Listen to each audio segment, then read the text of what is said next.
Bonjour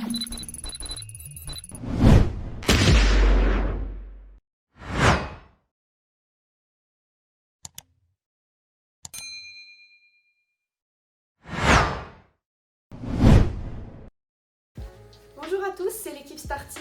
Aujourd'hui, nous sommes accompagnés de Monsieur Kiné Arnaud. Il va nous présenter son projet, son parcours. Il va nous donner des tips et des conseils sur le monde de l'entrepreneuriat. Bonjour monsieur.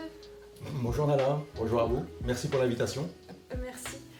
Est-ce que vous pouvez vous présenter brièvement, présenter votre projet? Oui, bien sûr. Alors, donc moi, rapidement, j'ai une trentaine d'années d'expérience dans le domaine de la santé, notamment des industries de santé, plus particulièrement du dispositif médical, dans des sociétés internationales avec des responsabilités et des fonctions différentes. Et depuis maintenant un peu plus d'un an, je me suis lancé sur un projet entrepreneurial qui s'appelle Oliosis, qui développe une solution d'analyse du mouvement qui peut donc avoir des applications en santé, tout d'abord, notamment avec des troubles de la marche et des risques de chute chez les personnes âgées. Dans ce qu'on appelle également la santé au travail, donc qui va être toute la gestion des troubles musculo-squelettiques, les fameux TMS, et puis également potentiellement dans le sport avec de l'analyse de mouvement, de la gestion des blessures, de la recherche du geste parfait, même si le geste parfait n'existe pas forcément. Enfin, voilà. Donc voilà un petit peu le projet qu'on a aujourd'hui. Est-ce que vous pouvez nous expliquer un peu comment vous vous êtes lancé, comment vous avez eu l'idée de se lancer dans l'entrepreneuriat? Alors, ouais, c'est une idée qui me trottait dans la tête depuis pas mal de temps. Après, ce sont des opportunités que l'on croise ou que l'on ne croise pas d'ailleurs. Il s'est avéré qu'il y a à peu près un peu moins de 3 ans peut-être maintenant, j'ai quitté, en tout cas on m'a aidé à quitter ma dernière fonction salariale.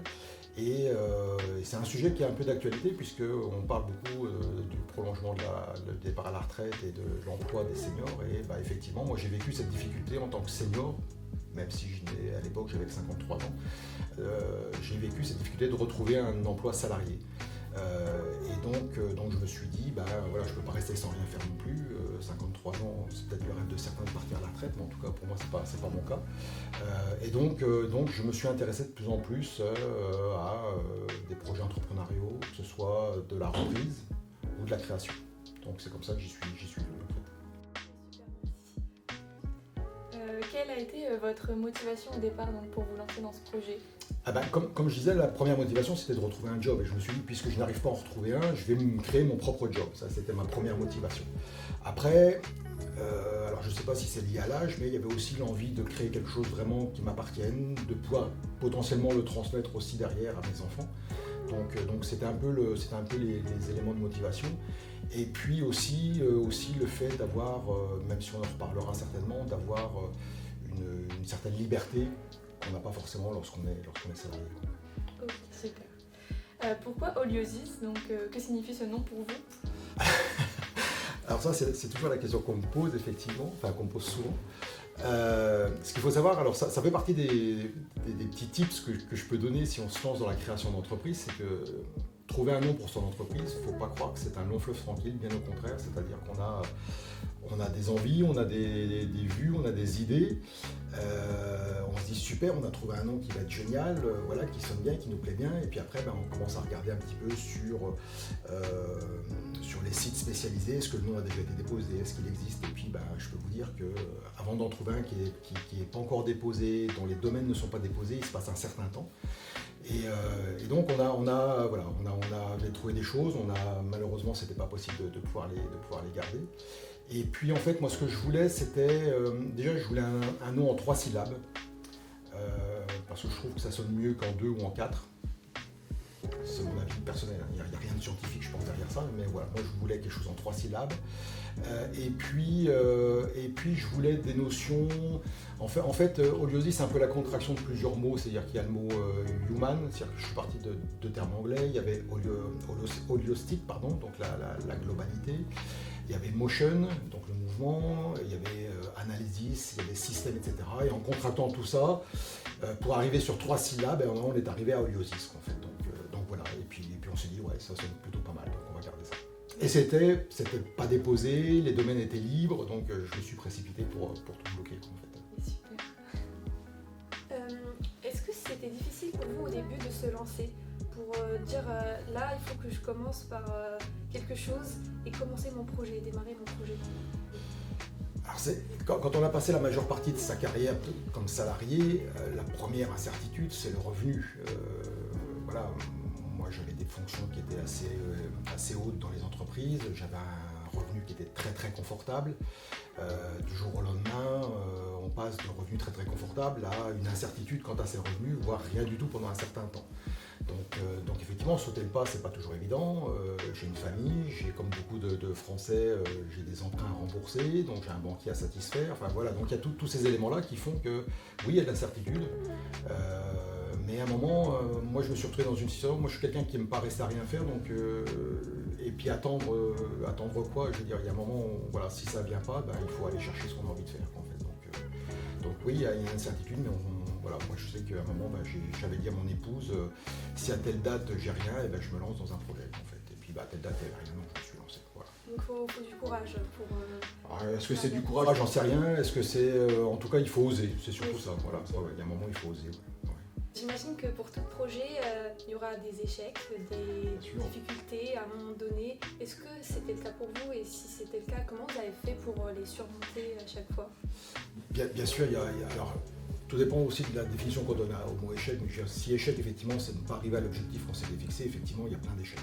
Ce que je veux dire par là, c'est qu'il y a une espèce de modularité sur le terme échec. C'est-à-dire que quand on pense échec, on pense tout de suite catastrophe, alors que en fait, dans la vie de l'entrepreneur, il y a plein de petits échecs, et il y a une réussite, il y a plein de petits échecs, il y a une réussite, en fait.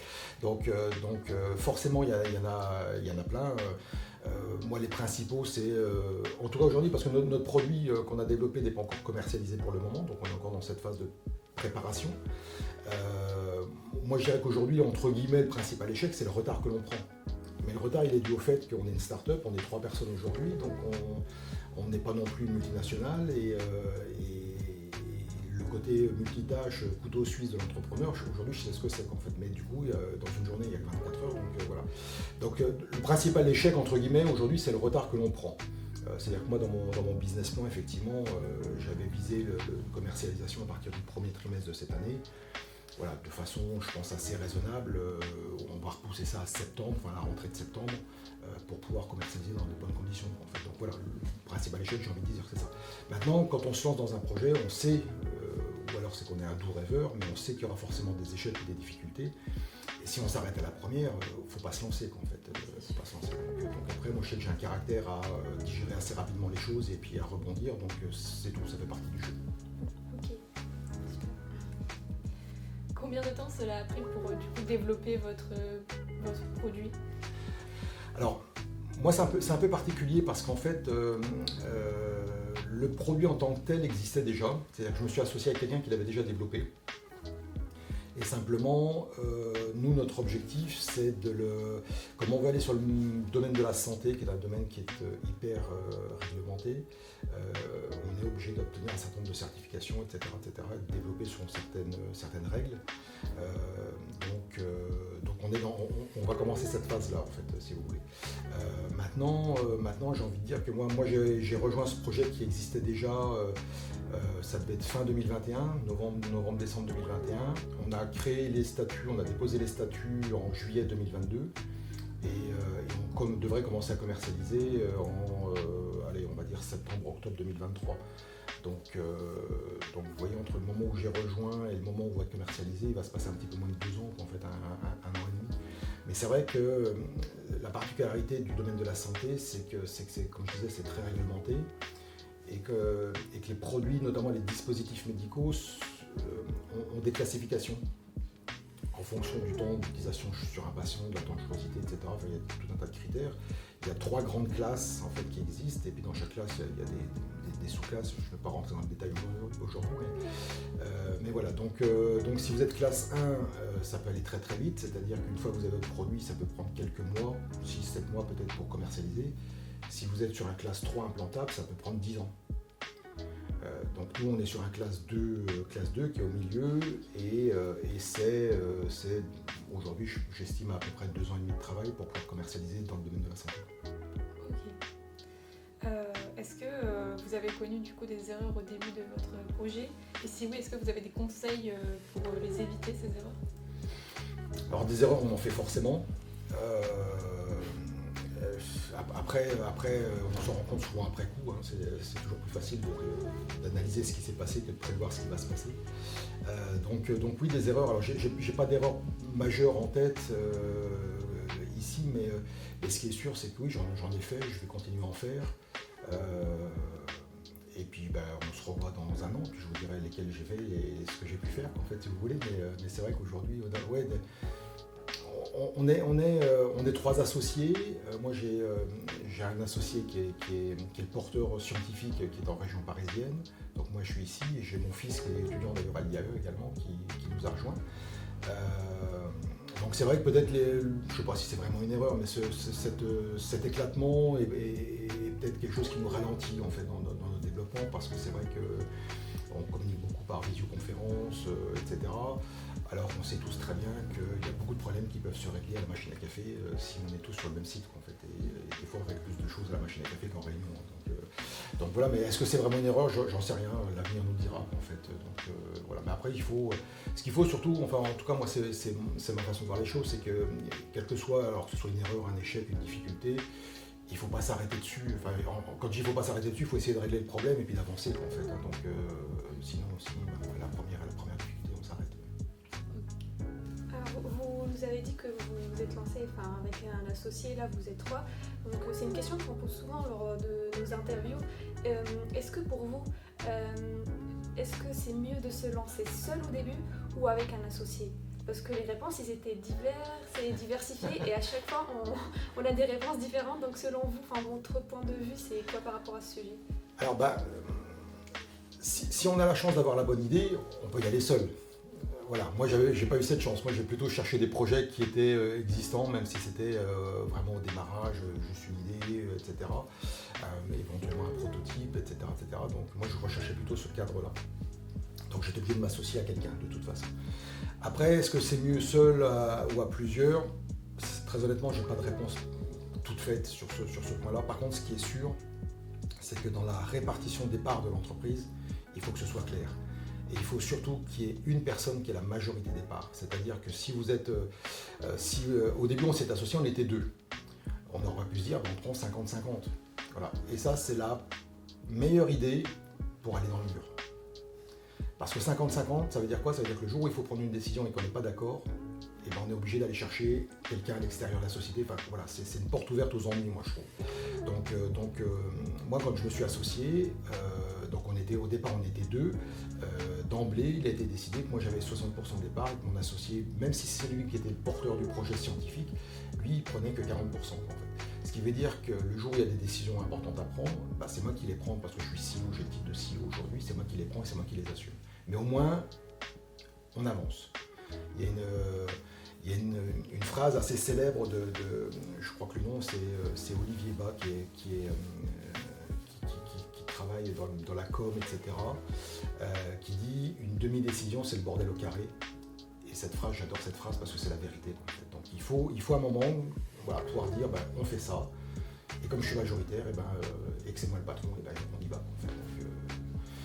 Tout à l'heure, sur les avantages, je ne sais pas si on avait parlé des avantages, mais l'avantage c'est qu'on est son propre patron et que du coup on décide. Après on peut se tromper. Mais en tout cas on décide.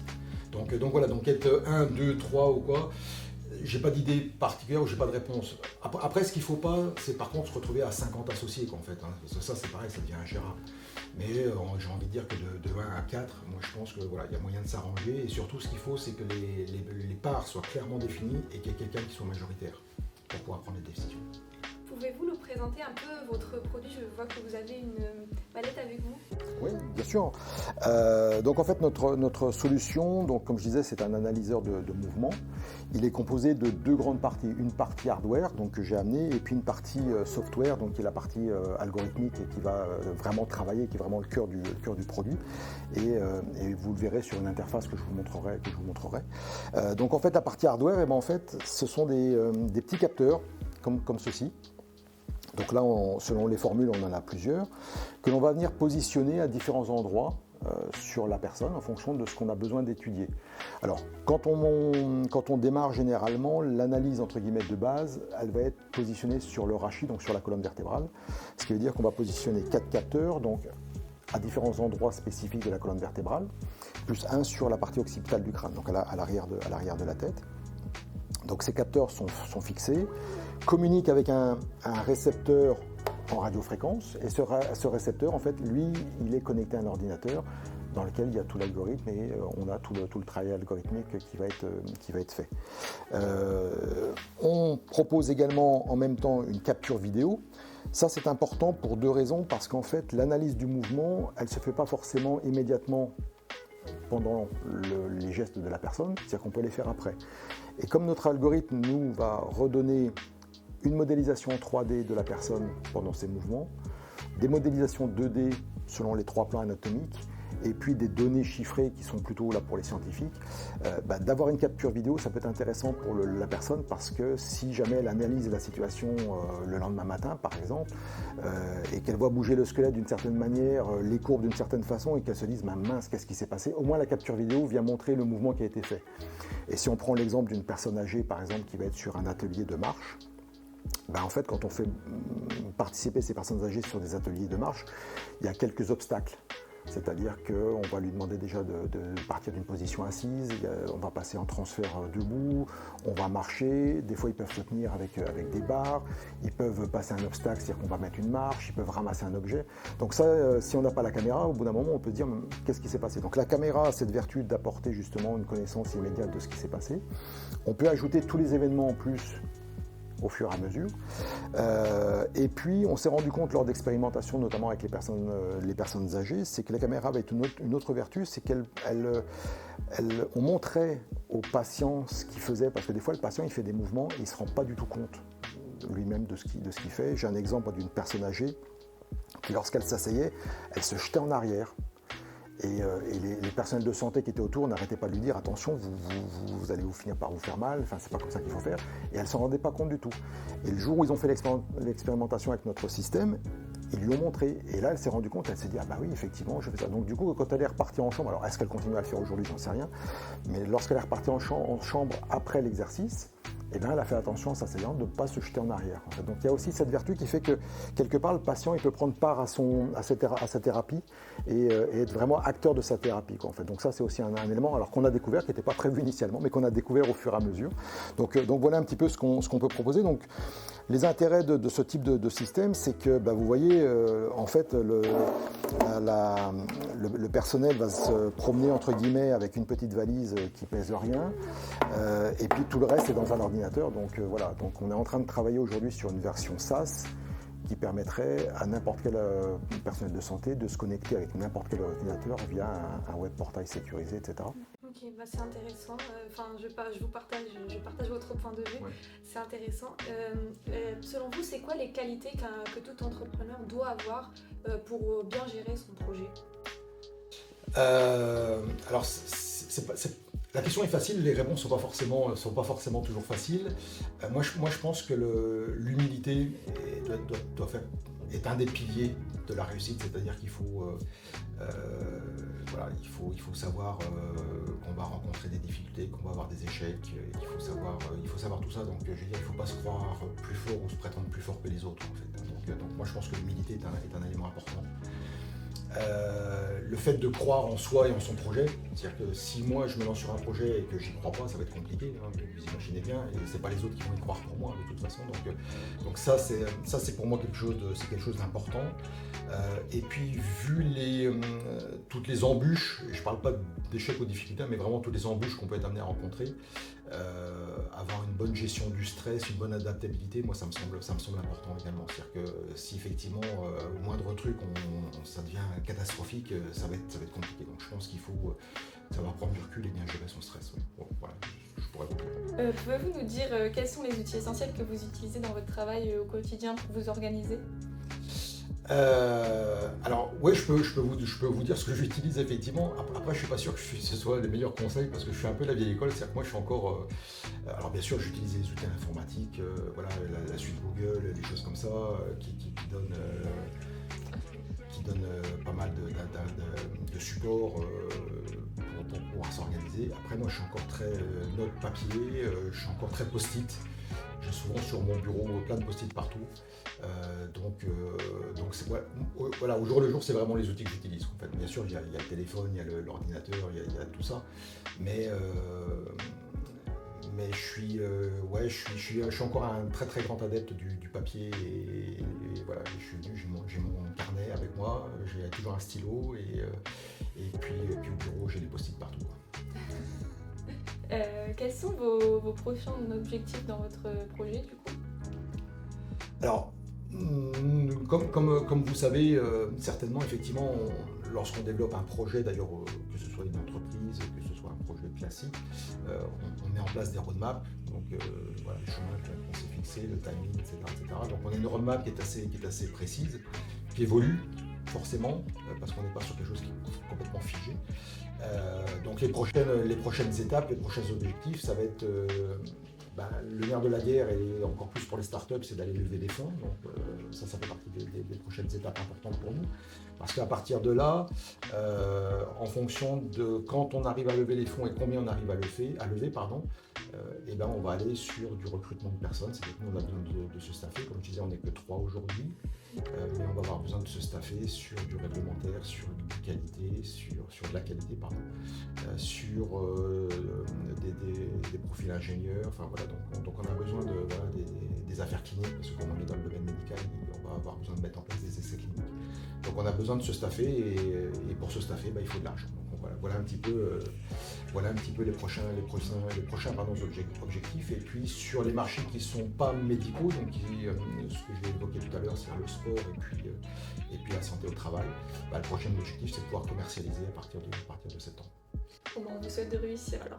Merci beaucoup. Je reviendrai et je vous dirai si ça a marché ou pas. Super, on attend de vos nouvelles de toute façon.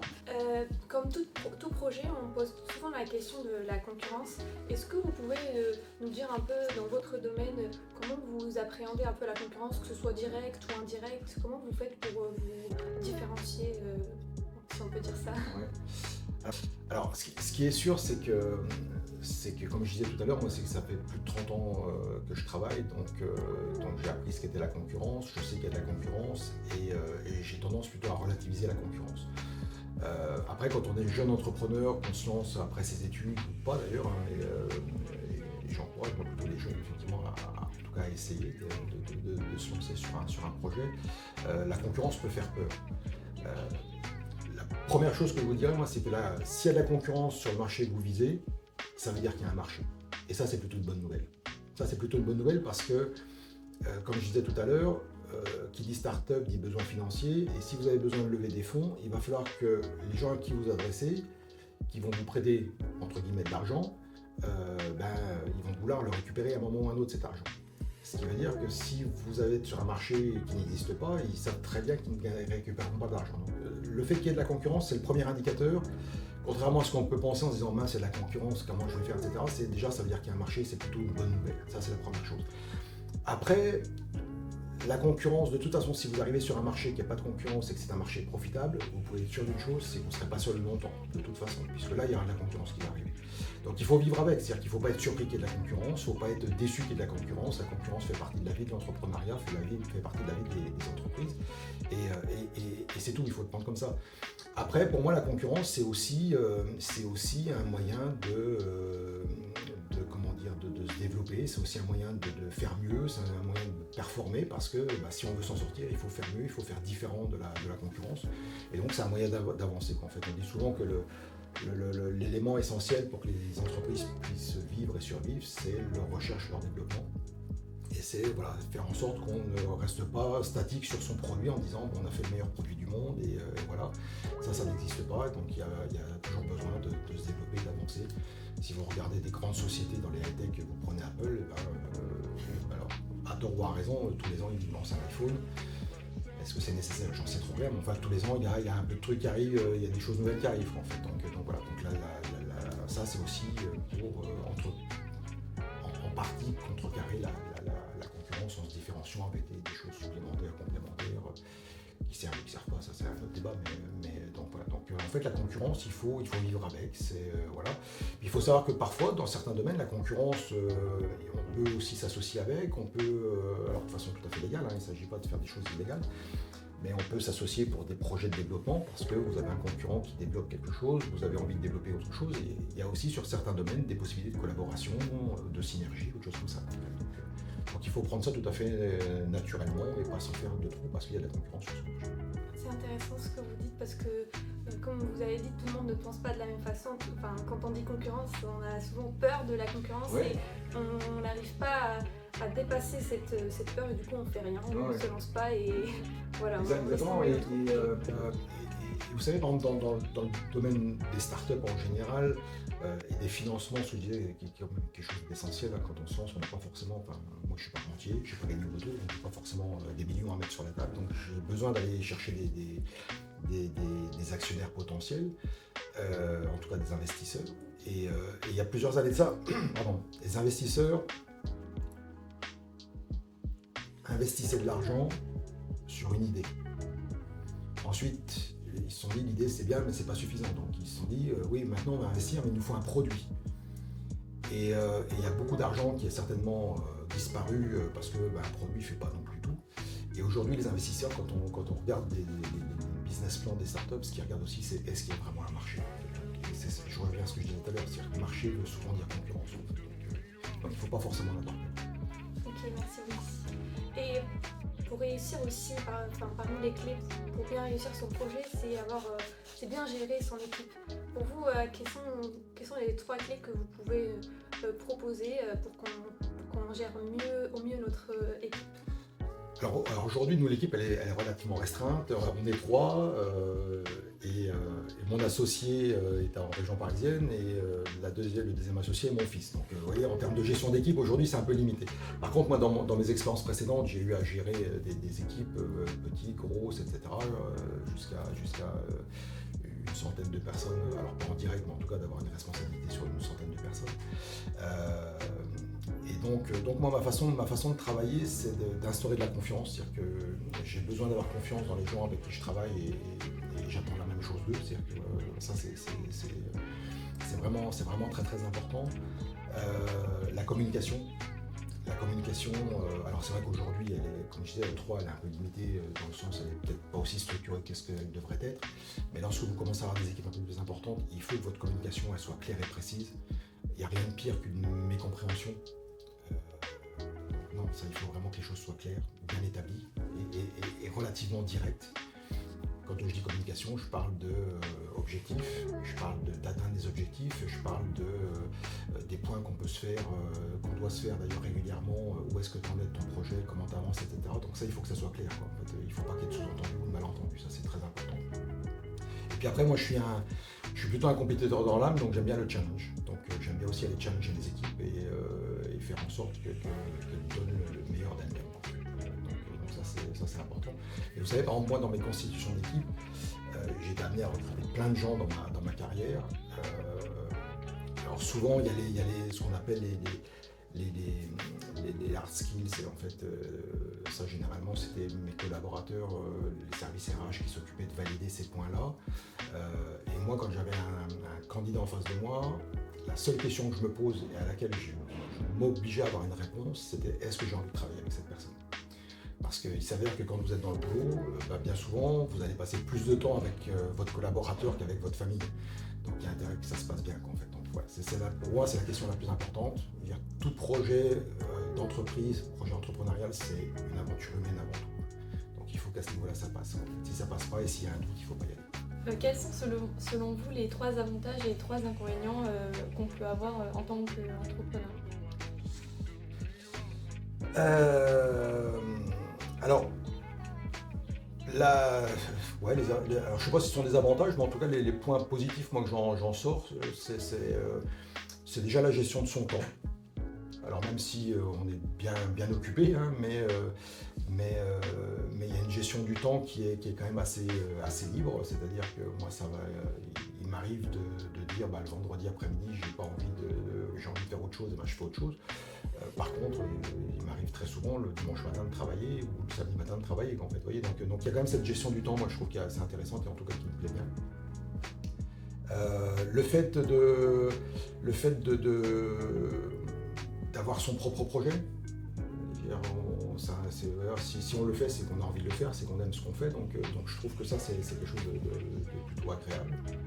Et puis, alors j'ai envie de dire, si ça fonctionne, en tout cas il faut essayer d'en recueillir un petit peu tout le temps, c'est la fierté de réussir des choses qu'on fait. Donc, alors c'est sûr que si le projet marche super bien, on est fier de ce qu'on a fait, parce que ça veut dire aussi que derrière on a embarqué des personnes avec soi, donc on fait vivre entre guillemets des gens, enfin voilà, il y a cette notion-là qui est importante. Et je pense qu'à chaque fois qu'il y a une réussite, il faut aussi être fier de cette réussite, c'est ce qui, on dit souvent que les petits ruisseaux font les grandes rivières, donc il faut célébrer un petit peu toutes ces réussites, voilà.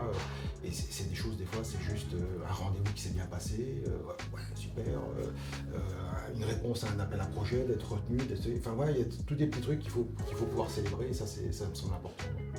Donc ouais, je vous dirais, c'est à peu près les trois éléments qui viennent comme ça, un petit peu, qui me viennent un peu en tête.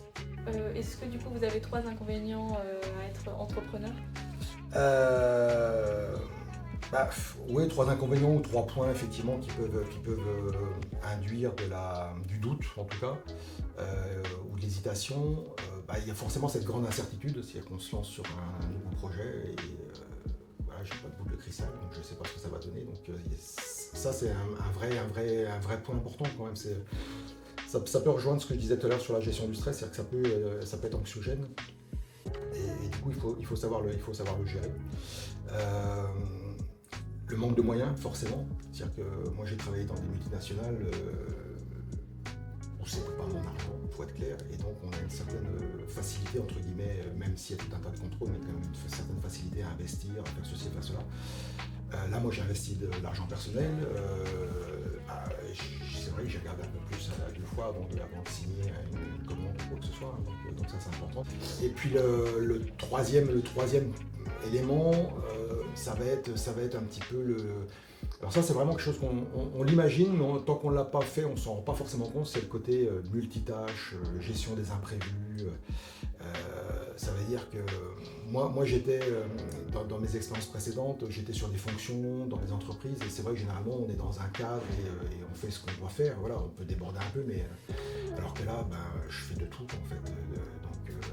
Donc il y a de l'analyse stratégique, il y a de la veille concurrentielle. Alors même si aujourd'hui j'ai délégué ça à mon fils notamment, mais on fait un peu de marketing, on fait de la rencontre client, on fait enfin voilà, c'est ce côté multitâche effectivement. Alors c'est pas forcément un point négatif en soi, mais il faut même si on se doute que ça va être comme ça, c'est vrai qu'on s'en rend vraiment compte qu'une fois qu'on est dedans. En fait. Donc voilà, c'est des petits points d'attention. Pouvez-vous nous donner 3 conseils pour les personnes qui veulent se lancer dans l'entrepreneuriat, pour leur donner envie ? Alors je ne sais pas si ça va leur donner envie, mais si on veut donner envie, moi je dirais que le premier point, c'est prendre du plaisir.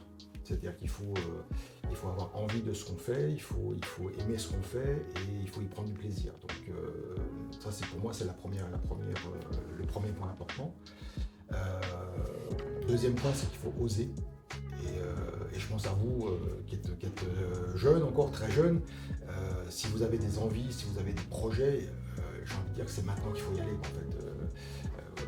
Moi, c'est sûr que si j'avais vu les choses différemment, je me serais peut-être lancé 10 ou 15 ans avant. En fait. Donc, ce qui m'aurait certainement ouvert d'autres perspectives de développement ou d'autres perspectives de projet. Mais donc il faut oser. Et surtout quand on est jeune, franchement, vous n'avez rien à perdre et tout à gagner. Donc c'est une super expérience et je pense que derrière, même si vous n'y arrivez pas, c'est pas très grave, il faut rebondir, mais en tout cas ça vous fait une expérience et ce côté osé est pour moi très, très important. Et puis persévérer. Comme je disais tout à l'heure, c'est une multitude d'embûches.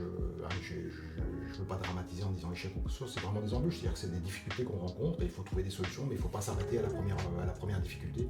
Il faut avoir envie de continuer et de trouver des solutions et de contourner le problème. Enfin voilà, donc de ne pas abandonner à la première difficulté, mais au contraire de persévérer en fait. Donc, et surtout pour des jeunes, il faut. Je veux dire, j'aurais presque envie de dire qu'il ne faut pas se poser de questions. En fait, si vous avez un projet, lancez-vous et ça vous fera une super expérience. Merci beaucoup pour vos conseils, on les prend en note. Et du coup, pour finir cette vidéo, est-ce que vous pouvez nous proposer, ou alors nous dire par exemple un livre ou un podcast ou quelqu'un qui vous a inspiré et que à chaque fois que vous faites votre projet, vous pensez à lui, au livre Alors déjà, moi je suis pas très cinéphile, donc en termes de films, ça va être vite plié, si je peux dire. Après, il y a les grands classiques, Social Network, etc. Mais moi, ce que je reproche un petit peu à ces films, c'est que c'est des films américains, avec une vision américaine des choses, et le happy end, entre guillemets, américain, en fait. Et ça, alors c'est vrai que Facebook, c'est une belle réussite, en tout cas, ça a été une très belle réussite. Aujourd'hui, c'est un peu plus compliqué, mais c'était une très belle réussite et ça peut peut-être en inspirer certains. Enfin, moi, c'est pas mon truc de m'inspirer de ce genre de film. Pour me détendre, je vais regarder, mais voilà. Moi, j'ai des lectures qui sont pas forcément. En fait, j'ai deux types de lectures, c'est-à-dire que j'ai des lectures qui sont professionnelles, mais qui vont être des lectures sur le contrôle de gestion, des choses comme ça. Donc, c'est pas très fun, mais c'est obligatoire pour mon boulot. Après, moi, j'aime bien avoir des polars pour me détendre, donc ouais, c'est deux choses différentes. Et par contre, pour le fait de se lancer, il y a un principe. Alors, j'ai plus le nom de l'auteur, mais vous retrouverez très facilement. Il y a un principe qui s'appelle l'effectuation. Et je trouve que c'est un principe qui peut s'appliquer assez facilement aux startups, justement aux jeunes entreprises, qui est voilà, le fait de faire des grands plans sur l'avenir, des plans marketing sur 5 ans, etc., des business plans, voilà, et on sait très bien que ça reste un fichier Excel et que c'est pas la réalité. L'effectuation, un des principes, c'est de se dire on fait ce qu'on, entre guillemets, je vais simplifier, c'est on fait ce qu'on peut avec ce qu'on a, quoi, en fait, et on avance. Et je pense que sur un modèle de start-up ou de jeune entreprise qui démarre, on est plus dans cette réalité-là que dans le business plan figé, etc. En fait, vous savez, moi j'ai toujours une pensée émue pour les gens qui ont fait leur gros business plan en 2019 et puis début 2020, on a vu ce qui est arrivé et tous les business plans sont partis à la poubelle, en fait. Donc je pense que voilà, c'est ce principe d'effectuation et il y a quelques livres qui sont sur ce sujet-là. Alors au début, c'est un principe qui vient des États-Unis comme souvent, mais en France, il y a quelques auteurs. Il y a un professeur notamment de l'école de management de Lyon qui est très, très en pointe sur ce sujet-là, qui écrit quelques bouquins, il y a des podcasts, il y a des choses comme ça, vous pouvez le retrouver facilement sur les réseaux sociaux. Je ne vais pas vous donner son nom parce que j'ai peur de l'écorcher, mais je pourrais vous le donner après et voilà, vous pourrez le mettre dans la vidéo si vous le souhaitez. Mais voilà, moi c'est des lectures que j'aime bien parce que je trouve ça un peu rafraîchissant, c'est une façon de voir les choses un peu différentes, quoi. Donc, et comme j'essaie de ne pas être forcément très complètement dans les moules établis, j'aime bien sortir un petit peu du cadre de temps en temps, et donc voilà, c'est ce genre de choses que je regarde, où j'essaie d'écouter ou de lire un peu. Mais après les lectures inspirantes, on peut en trouver plein, hein. Moi j'aime beaucoup l'histoire et je pense qu'en connaissant son passé, on peut apprendre beaucoup de son avenir. Et vous savez qu'à une époque, la stratégie militaire a été précurseuse sur les stratégies d'entreprise. Donc c'est vrai que si vous lisez dans les écoles de commerce, on a tous lu Sun Tzu et l'art de la guerre, ou Clausewitz, voilà, on apprend des choses. Après, la difficulté, c'est de traduire ça dans des choses actuelles et contemporaines, mais bon, il paraît que ça fait partie des bases à lire, donc peut-être commencer par ça, mais voilà, c'est pas ce qui fera votre quotidien, quoi. En tout cas, merci beaucoup pour tous vos conseils et pour toutes les informations que vous nous avez données dans le cadre de cette interview. Et c'était un plaisir de vous accueillir parmi nous. Merci beaucoup. Bonne continuation. Merci à vous. Le plaisir est partagé. Merci pour l'invitation. C'était très agréable de pouvoir échanger avec vous. Donc voilà, si ça peut inspirer quelques personnes, ce sera tout bénéfique. Merci à vous. Merci.